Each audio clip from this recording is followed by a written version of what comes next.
Guys माछला છે જોઈ શકો છો ગાइस અને થોડા થોડા દેખાતા હશે ગાइस સ્વાગત છે મારા ભંગા જેવા વિડિયોમાં તો બન્યારો મજા આવશે બી માછલા સાથે ગાइस આજે આવ્યા ગયા આપણે પાણીના જોડામાં ગાइस પાણીનું જોડું માપે તો છે પણ તો બી કહેવાય ને કે પાણીનું જોડું છે ગાइस તો ગાइस પાણી સાથે કેટલા કેટલા જનાવર ફરે છે ગાइस જોઈ શકો છો ને ગાइस સોટા વરસાદ ચાલુ છે છતાં બી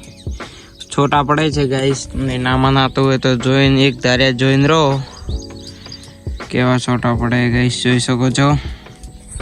અને ગાइस પછી આવા જોડા ભરાય ને પેલા બાળપણમાં બહુ જ રમ્યા હશો આ વરસાદના જોડા સાથે અને ગાइस હું તમને માછલી બતાવું માછલી गाइस माछली જોઈ શકો છો गाइस માછલા છે જોઈ શકો છો गाइस અને થોડા થોડા દેખાતા હશે ને માછલા હમણાં ઉડદોડ गाइस બંધ કરી છે નહીતર તો હમણાં માછલા गाइस દેખાય છે છતાં બે આભાળ ગાળો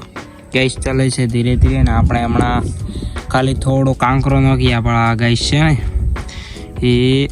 આ गाइस હવે ઉડશે ભાળો છે ને गाइस એટલે આ પ્રશ્ન થતો હશે કે માછલા આયા ચોથી ગાइस અને હું બી વિચારું છું કે અમારા ખેતરમાં માછલા ક્યાંથી હવે ગાइस ટાઇટલ મારવાનો મજા પડશે ખેતરમાં માછલી એવો ગાइस ટાઇટલ મારશું ને હજુ તો ગાइस ઝીણી માછલી છે ને ગાइस વાળો કેટલી ઉડદોડ કેટલી કરે ગાइस ઉડદોડ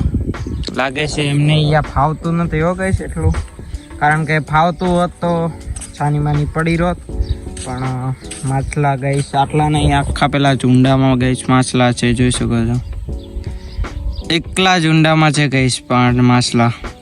અને ગાइस અચકું પાણી ભરાયું છે છતાં બી માછલા છે તો હવે વિચારવાની વાત હોઈ શકે કે માછલા આયા ચોથી માછલા ગાइस વિચાર બી નહોતો કે માછલા આવશે ગાइस પણ છતાં બી માછલાએ એન્ટ્રી કરી છે આપણા ફાર્મ હાઉસમાં ને એ બી ગાइस મગફળી સાથે ને ગાइस આજે મગફળી ઉપર ગાइस પાણી પડ્યું છે પાણી હવે ગાइस થોડી મગફળી ઊંચી આવશે ને આ મગફળી તો ગાइस બહુ મોટી થઈ ગઈ છે લાગે છે આમ જ વરસાદ રહ્યો તો મગફળી તરત પાકશે ગાइस ને મારે ગાइस મગફળી કાલે પણ બતાવી હતી ને આજે પણ બતાવું છું કાલે પાણી માપે હતું ને આજે તો ગાइस ફૂલ પાણી છે મગફળી ઉપર ને આજે વરસાદ જજાથી ભર્યો છે ગાइस ઝાટકા મશીન ગાइस આ ઝાટકા મશીન શું કામ આવે છે ગાइस જોઈ શકો છો ઝાટકા દેને કે ઝાટકા અહીંયાથી વાયર જાય છે ગાइस છે પેલા ઝાટકા સુધી ગાइस અને આ ઝાટકો ગાइस બહુ ખતરનાક હોય છે ને આખા ખેતરની ગાइस રક્ષા કરે છે ને તે બી ગાइस જોઈ શકો છો ને ગાइस અહીંયાથી વાયર જાય છે તે વાયરમાં ગાइस ઝાટકો આવે છે ને પછી જ ગાइस ખેતરમાં આવે છે અને આપણે ઝાટકો પણ આજે ગાइस બતાવ્યો ઝાટકો તો ગાइस કેટલાય દાડા થયા નોખ્યા પણ મેં તમને ગાइस નહોતો બતાવ્યો આજે મારા નજરમાં વરે ગાइस ઝાટકો આવી ગયો તો આપણે ઝાટકો બતાડી નાખ્યો ગાइस ને એ ઝાટકા વિશે ઘણી માહિતી નહીં આપી પણ માહિતી શું આપે ગાइस તમને પણ માહિતી છે ઝાટકાની તો ને ગાइस વાયર ગાइस ઝાટકાના વાયર જાય છે ખરેખર તો ગાइस ઝાટકો ન લગાવવો જોઈએ પણ ગાइस શું કરે ખેડૂત પુત્ર મરતો ઝાટકો લગાવે છે કારણ કે ગાइस ઝાટકો ના લગાવે તો ગાइस રોજડા આવે છે અને રોજડા અને ભૂંડડા અને ગાइस આખી પથારી ફેરવી નાખે છે જેમ કે જો ગાइस આપણી બાજરી પથારી ફેરવી નાખી છે ગાइस આપણી બાજરી પણ એમાં ભૂંડરાનો કશું વાંક નહોતો કારણ કે આ બાજરી તો અમારે વરસાદના કારણે ને વાવાઝોડાના કારણે ગાइस પડી છે અને ગાइस અહીંયા બી પાણી છે અહીંયા જોઈએ છીએ માછલા છે કે નહીં અહીંયા ઉભા રહો ગાइस હું ચેક કરું ગાइस અહીંયા નથી પેલામાં છે કારણ કે કાવડા ગાइस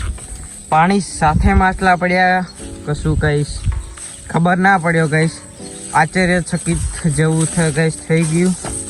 અને હું બી હજુ બી વિચારું છું વ્લોગમાં ઘણું ઘણું બોલવું હતું, પણ ગાઈસ હું એ વિચારું છું કે માછલા આવ્યા ચોથી. અને ગાઈસ તમને થોડી બી ખબર પડતી હોય તો કોમેન્ટ કરજો, તો આપણે બી થોડો સંતોષ લાગે. હા, કે કોમેન્ટ આવી હો કે માછલા ચોથી આવ્યા. ને અમુક જણા તો કહેવાના છે કે વરસાદના કારણે માછલા આવી ગયા, પણ એમ ના હોય, ચોકથી આવ્યા હોય તો એટલે જ હોય ને. હતા રિયલમાં ગાઈસ માછલા, કારણ કે કેળે ગાઈસ પૂંછ હતી લાંબી. તો ગાઈસ આજનો વ્લોગ આપણે અહીંયા સમાપ્ત કરીએ છીએ. તો બાય બાય.